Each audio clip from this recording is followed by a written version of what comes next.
Émilien a 2 vies. Comme tous les apprentis, il partage son temps entre le lycée et l'atelier de l'entreprise.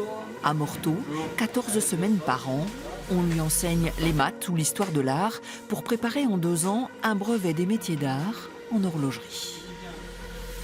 Je suis plus manuel que les cours, c'est pas ce que je préfère. Du coup, j'ai préféré l'apprentissage comme ça. Il y a semaine de boulot, semaine d'école. Il y a moins de semaines d'école en fait.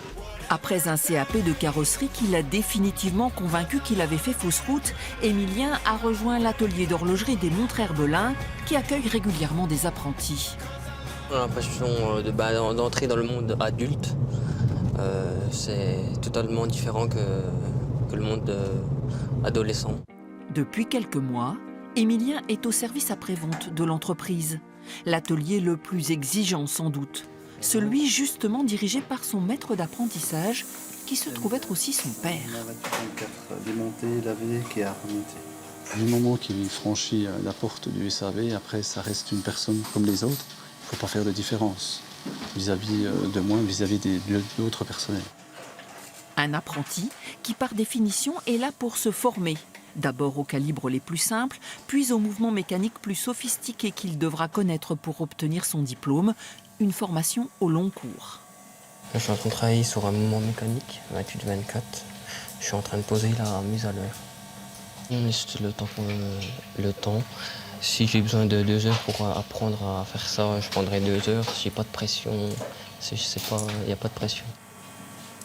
Un apprenti qui arrive, on va lui donner des pièces qui ne sont pas faites pour la fabrication, qui sont faites vraiment que pour les apprentis. Ils vont s'exercer dessus et seulement quand on verra qu'ils sont aptes à réparer un mouvement, on leur mettra des mouvements de fabrication. Au bout de 6 mois, ils commencent à être opérationnels, donc ils commencent à pouvoir travailler sur des produits finis. Donc ça, c'est déjà quelque chose de très positif. Un investissement soutenu en partie par les pouvoirs publics, mais aussi une volonté de l'entreprise. C'est pour faire le point au niveau des apprentis. Ça nous tient à cœur de transmettre notre savoir, puisqu'on n'a pas envie qu'ils se perdent. Et puis le troisième, on pourrait dire un troisième retour, c'est par exemple ceux qui décident de rester chez nous.